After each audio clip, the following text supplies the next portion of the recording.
Gracias por continuar con nosotros. Esto es Entérate, un espacio de difusión de las actividades institucionales, académicas y de actualización del Tribunal Electoral del Poder Judicial de la Federación. En este programa les presentamos más de los trabajos realizados en la tercera Feria Internacional del Libro del Tribunal Electoral del Poder Judicial de la Federación 2015, evento que tuviera verificativo en el Auditorio José Luis de la Peza del Tribunal Electoral. En esta oportunidad, les presentamos la conferencia magistral Transformaciones de la economía y la sociedad en los años 2000, avances, retrocesos y desafíos socioeconómicos y políticos. Ponencia a cargo de Carlos Kennan, investigador y profesor del Centro de Investigación y Documentación sobre las Américas del Instituto de Altos Estudios de América Latina de la Universidad Sorbonne Nouvelle de París. En esta primera parte de su ponencia, Kennan destacó que América Latina atravesó por una década de progreso económico y social. Los logros económicos que los principales países de la región registraron, una vez superada la grave crisis argentina del 2001-2002,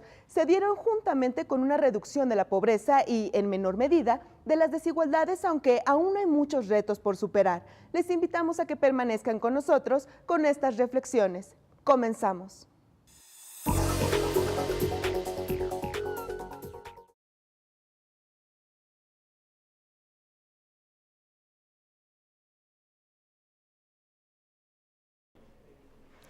Muy buenos días, tengan todas y todos ustedes. Les damos la más cordial bienvenida al último día de trabajos de esta tercera Feria Internacional del Libro del Tribunal Electoral del Poder Judicial de la Federación 2015. En este momento nos convoca la conferencia magistral Transformaciones de la economía y la sociedad en los años 2000, avances, retrocesos y desafíos socioeconómicos y políticos. Para dictar esta conferencia magistral, nos acompaña en esta mañana Carlos Kennan, investigador y profesor del Centro de Investigaciones y Documentación sobre las Américas del Instituto de Altos Estudios de América Latina, Universidad Sorbona, en París.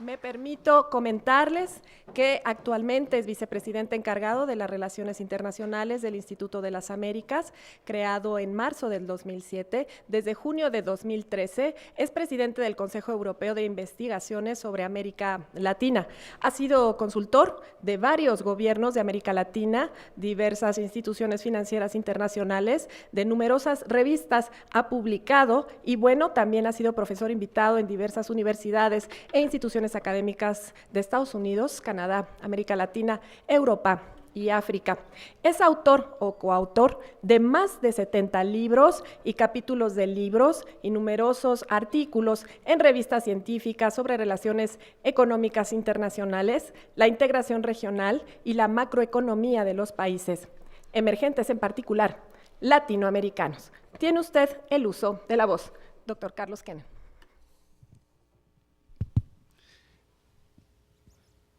Bien, buenos días, muy buenos días a todos y a todas. Quisiera comenzar por agradecer esta invitación a la Feria Internacional del Libro del Tribunal Electoral del Poder Judicial de la Federación. Es para mí un gran gusto estar con ustedes en esta nueva edición de la Feria Internacional del Libro, por primera vez, y volver a México, que es un país que aprecio muy particularmente. Tengo familia aquí, estuve viviendo casi 2 años, hace ya unos cuantos años, y tengo el gusto y el privilegio de venir 1 o 2 veces por año, por diversas actividades y vinculaciones académicas y administrativas en el marco de las responsabilidades que ejerzo. Además de agradecerles, quería decirles que he estado ya ayer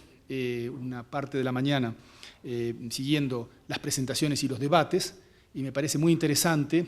el enfoque, la filosofía de esta feria y de este ciclo de actividades, de conferencias y de mesas redondas, porque combina el aspecto específico que tiene que ver con las actividades del Tribunal Electoral, pero también hay presentaciones, conferencias que abordan otras temáticas que de una u otra manera tienen vinculación con las actividades del tribunal, puesto que son temáticas culturales, económicas, sociopolíticas, de relaciones internacionales,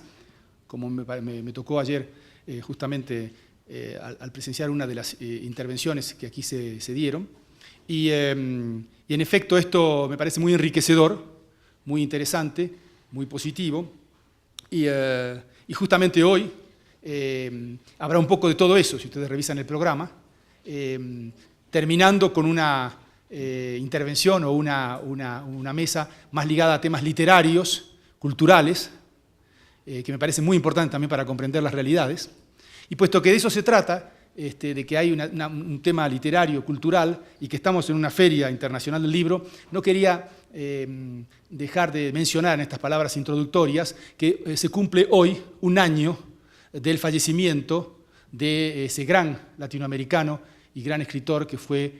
Gabriel García Márquez. Entonces creo que no podían dejar de decir esto, además estando en México, donde justamente él falleció y se le hizo ese homenaje que tuvo gran repercusión mundial en el Palacio de Bellas Artes. Mi intervención tiene que ver justamente con estas temáticas de carácter más integral que pueden articularse de una manera u otra con las cuestiones más específicas que interesan más directamente al tribunal, puesto que, como se recordó, en la conferencia porta sobre el tema Transformaciones de la economía y de la sociedad en los años 2000, avances, retrocesos y desafíos socioeconómicos y políticos. Hay un PowerPoint que de ninguna manera, yo no soy partidario de ser prisionero de los PowerPoints, sí pienso que es un instrumento, pero un instrumento como cualquier otro. Había perfectamente buenas conferencias, buenos debates antes de que hubiera PowerPoint. Y como me dijo un ex ministro de Relaciones Exteriores, digamos, de un país del cono sur de América Latina, cuando le preguntaron, ¿le interesa tener un PowerPoint o presentar un PowerPoint acompañando su conferencia? Dijo, PowerPoint. No, dice, lo único que me interesa es el political power. Entonces, este es un instrumento como otro y vamos a tenerlo como modo de seguimiento de las grandes ideas que vamos a presentar aquí, que me parece que pueden ser de vinculación interesante con algunas de las cosas que vi sobre la transparencia, los nuevos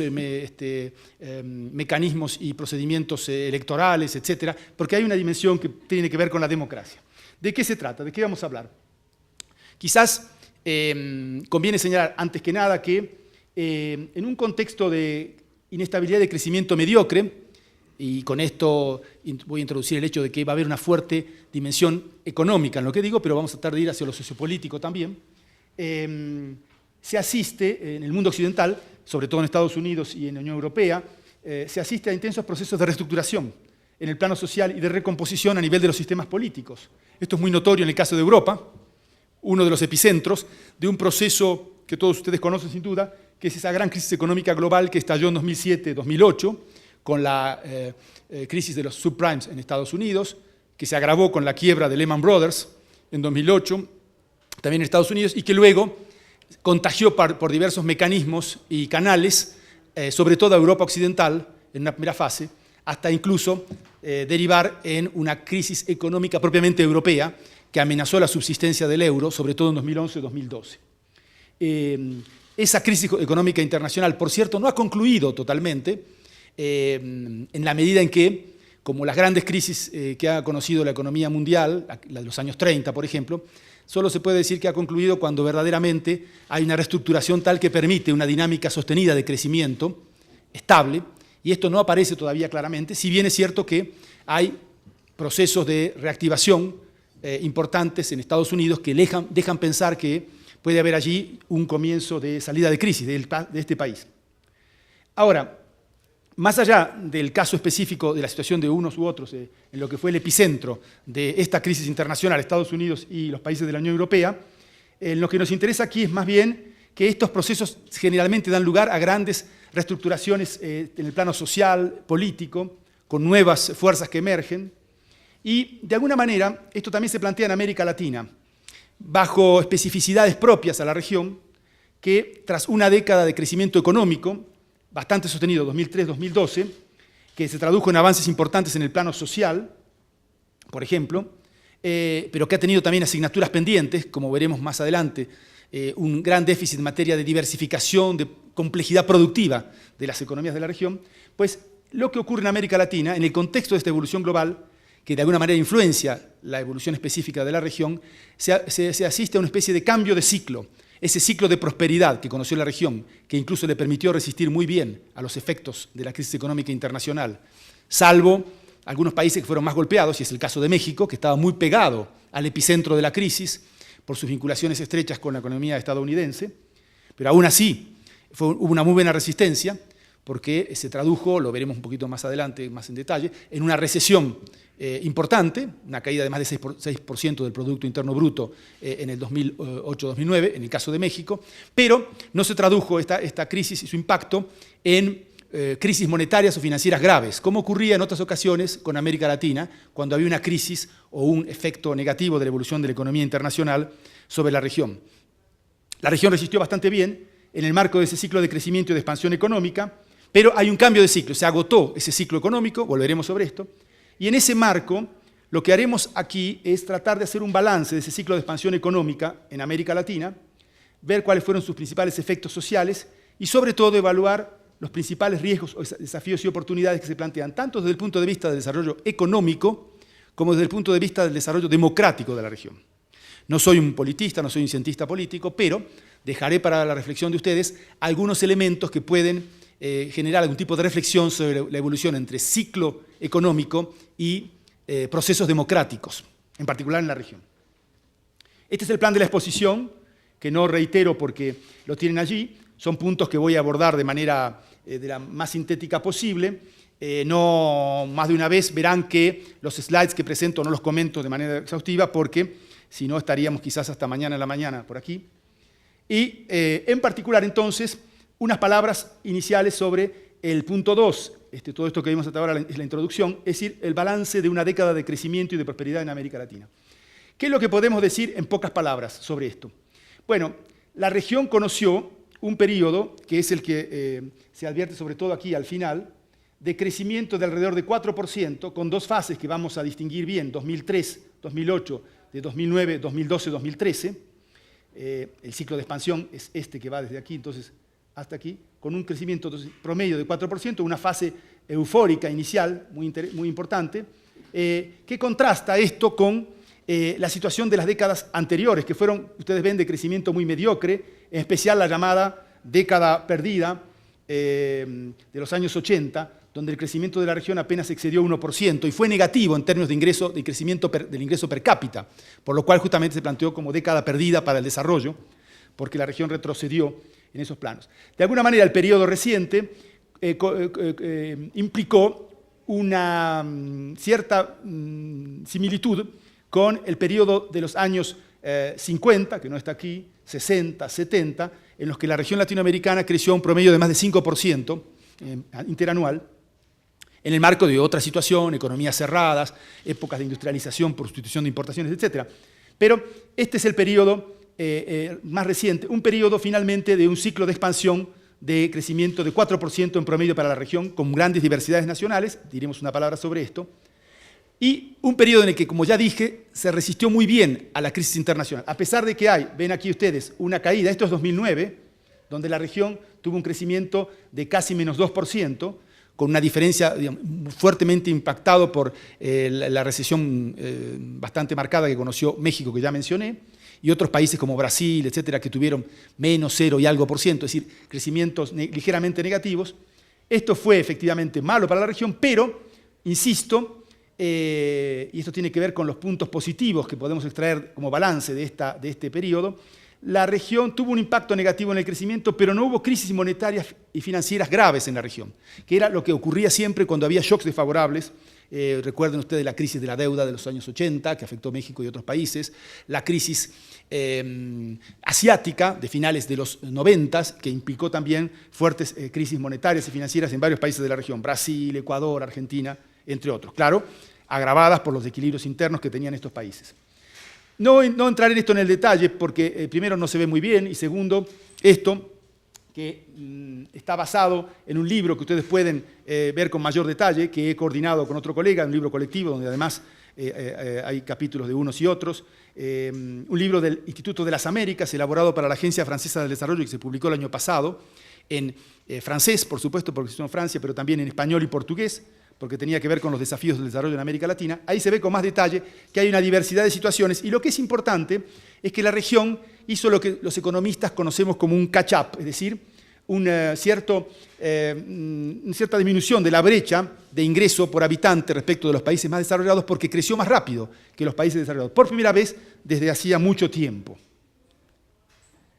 Ese crecimiento de los países latinoamericanos se tradujo en algunos elementos importantes en el plano social sobre los que volveré. Por ejemplo, una disminución de la desigualdad. Los índices de Gini bajaron un poquito, siendo que eran algo que era establemente alto en la región, que es considerada como una región extremadamente desigual en la repartición de los ingresos y de las riquezas.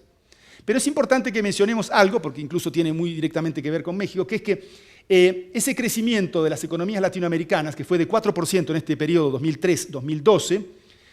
fue mucho más fuerte en el 2003-2008, antes que estallara la crisis internacional, era de 4,6%. Pero en realidad es un crecimiento en el que, y este es un problema del desarrollo en América Latina, en el que si excluyéramos a Brasil y a México, es decir, las dos economías más grandes e importantes de la región, que en su conjunto engloban 2/3 del Producto Interno Bruto de la región latinoamericana, pues el crecimiento hubiera sido mucho mayor, porque son las economías más desarrolladas, más importantes en términos de tamaño, como Brasil y México, las que tienen finalmente un crecimiento bastante lento. No los voy a abrumar con cifras que están por aquí, pero si solo hubiéramos considerado el crecimiento de los países, del resto de los países de nivel medio o de tamaño medio y pequeño, la región hubiera crecido en este mismo periodo 5,6%. Para darles un ingrediente suplementario de información, 4% el crecimiento 2003-2012, Brasil 3,7%, México 2,6% en crecimiento interanual en este periodo. Entonces ahí tenemos una cuestión que vale la pena subrayar. Esos países más grandes tienen dificultades para crecer, y esto es un punto que quizás valga la pena subrayar en el balance general. El crecimiento económico de este periodo fue aprovechado para reducir la vulnerabilidad financiera de la región. Aquí hay una serie de indicadores que en el libro están más desarrollados, sobre, por ejemplo, disminución de los indicadores de deuda pública sobre producto, se redujo en muchos países la inflación, se reforzó la solidez de los sistemas bancarios, mejoró la situación fiscal, los indicadores de endeudamiento público. Y en ese sentido, salvo algunas contadas excepciones, la gran mayoría de la región tuvo un buen comportamiento. Por cierto, México es un país en ese sentido caracterizado por una gestión macroeconómica bastante rigurosa y que participó de esta tendencia general a la mejoría de los indicadores de deuda y a la reducción de la vulnerabilidad financiera.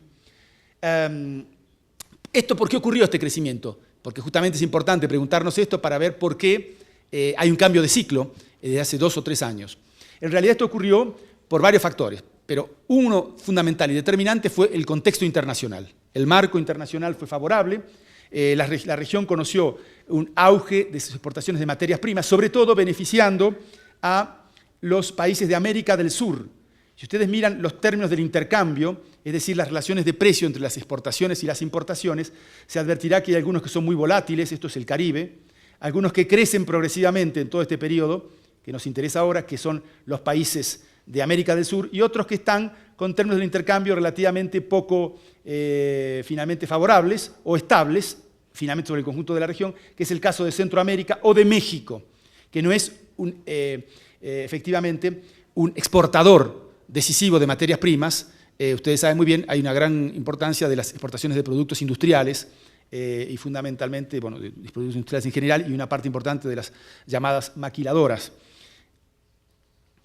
En este periodo ocurrieron algunos problemas también que mencionamos al paso, que es que por una fuerte entrada de capitales exteriores y este proceso anterior de buenos precios de las materias primas y en general buenos ingresos del resto del mundo, buenos ingresos para los países que dependen más del turismo, etcétera, pues las monedas se apreciaron fuertemente en la mayor parte de los países de la región. El único que escapa a esta tendencia es Argentina por aquí.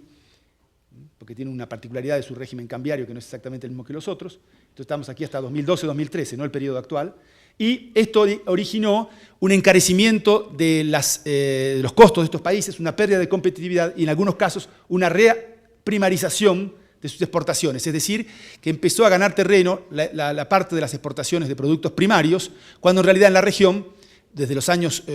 60, 70 en adelante, se había advertido un proceso inverso de diversificación de exportaciones y de pérdida de peso de las exportaciones primarias. Para dar solo un ejemplo, el caso más notorio ha sido entre las grandes economías el de Brasil, que 20 años atrás exportaba 60% de sus ventas totales en productos manufacturados y 40%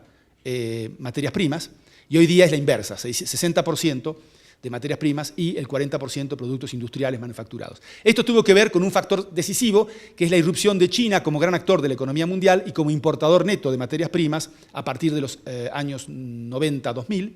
y obviamente la región latinoamericana, como África, otros continentes muy dotados desde el punto de vista de sus factores de producción en recursos naturales, pues generaron una fuerte demanda de exportaciones para el mercado chino. Entonces, para sintetizar, hubo avances muy notorios en este periodo de auge en materia de vulnerabilidad financiera, se redujo, y en el plano social, del cual voy a decir unas palabras más adelante, porque se redujo pobreza, se redujo las desigualdades, pero hubo un problema fundamental. La gran asignatura pendiente es la diversificación productiva. Se retrocedió en esos campos. Incluso México tampoco hizo avances notorios, y esto tiene que ver con el poco desarrollo de la innovación, de la ciencia, de la tecnología, de varios factores que mencionaremos en un momento, que dificultan esta diversificación productiva, que entre otras cosas va asociada a, o se traduce en un débil crecimiento de la productividad, es un problema de las economías latinoamericanas, y a problemas a nivel del empleo, porque si no hay diversificación productiva, no se generan empleos formales de calidad,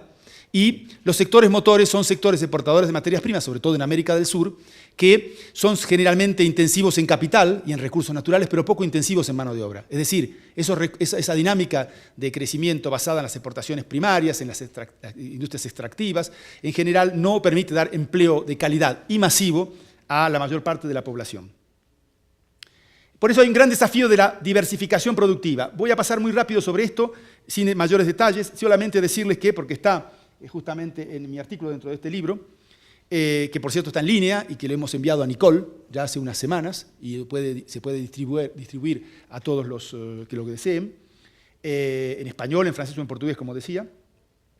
Un problema de la diversificación productiva es la baja tasa de inversión. No es fácil diversificarse cuando se invierte poco. Y la región latinoamericana, a pesar de algunas diferencias nacionales, tiene una tasa de inversión de 19-20%, es muy bajo. Recuerden que Asia, por ejemplo, que ha tenido un largo periodo de crecimiento sostenido, elevado, tiene tasas de inversión de 30 y tantos por ciento del Producto Interno Bruto. China, por ejemplo, ha tenido tasas de inversión de 40%. No se trata de llegar a esos niveles, pero la mayor parte de los países latinoamericanos están en niveles mucho más bajos. Perú, que ha tenido un comportamiento importante en la última década, está en 26-27%. Otro problema es que muchas veces la inversión, es el caso de Perú justamente que menciono por aquí, es elevada, más elevada que la de México, por ejemplo, pero en muchos casos hay un componente muy importante de construcción y no de inversión en actividades productivas, fábricas y demás. Entonces, eso tampoco es extremadamente bueno. Es mejor que haya buena tasa de inversión, pero tampoco es... Hay que ver cómo se distribuye esa inversión en la creación de nuevas capacidades de producción, en la construcción edilicia, etcétera, y en la construcción de infraestructuras, que es otro gran déficit de la región, que también tiene que ver con este desafío de la diversificación productiva, porque diversificarse en punto de vista productivo quiere decir también tener mejores rutas para poder encaminar productos derivados de esa diversificación productiva hacia otros continentes, puertos, etc. Y el desafío de la diversificación productiva tiene también que ver con un problema, decíamos, de productividad, y justamente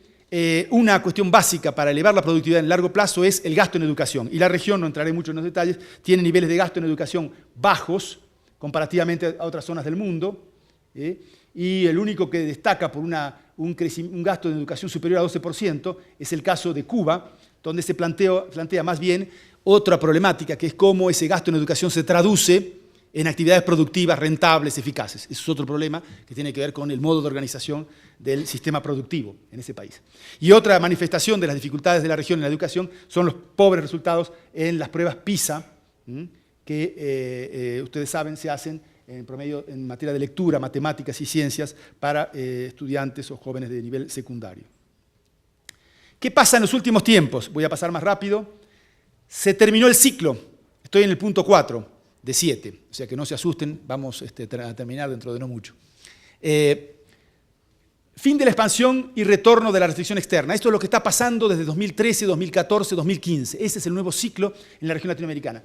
Varios factores anunciaban esto. Un cierto deterioro del saldo de cuenta corriente de la balanza de pagos, que es un poco el saldo de las divisas que entran y las que salen del país por exportaciones, turismo, remesas de inmigrantes, etc., antes de cualquier entrada de capital. Es de alguna manera el ingreso o el egreso corriente de divisas que empezó el ciclo de expansión con una situación de excedente como la que había en 2006-2007, cosa poco habitual en la región latinoamericana, excedente de la cuenta corriente de balanza de pagos, pero se fue deteriorando sin ser extremadamente preocupante. En 2013-2014 estamos con un déficit de la cuenta corriente de 2,5% del producto. En el marco de esta coyuntura de fin de expansión y de aparición de déficits externos, se agrava esta situación con donde ustedes ven aquí que prácticamente la mayor parte de las grandes economías de la región han pasado a territorio negativo por lo que respecta a sus saldos externos. Se desacelera el crecimiento económico, un crecimiento económico que también fue fomentado por la demanda doméstica, pero también aparecen límites para la expansión de la demanda doméstica en varios países de la región, sobre todo Brasil, los países de América del Sur, con desequilibrios importantes, inflación, etc. Y lo que es significativo y decisivo para el conjunto de la región, más allá de las especificidades nacionales, es que se advierte en los últimos 2 años, y claramente desde el segundo semestre de 2014, una coyuntura internacional menos favorable para los países emergentes, con caída de los precios de las materias primas, que por cierto ha afectado también a México, y sobre todo por el lado fiscal, con la caída del precio del petróleo. El precio del petróleo ha caído más de 40%, digamos, en promedio, comparando la situación hoy día respecto de la situación un año atrás.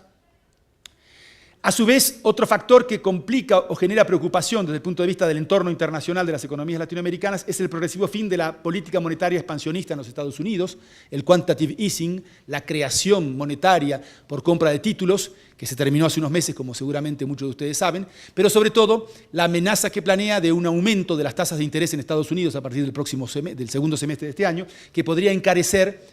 y hacer más escasos los flujos de financiamiento externo para la región. En ese contexto, en el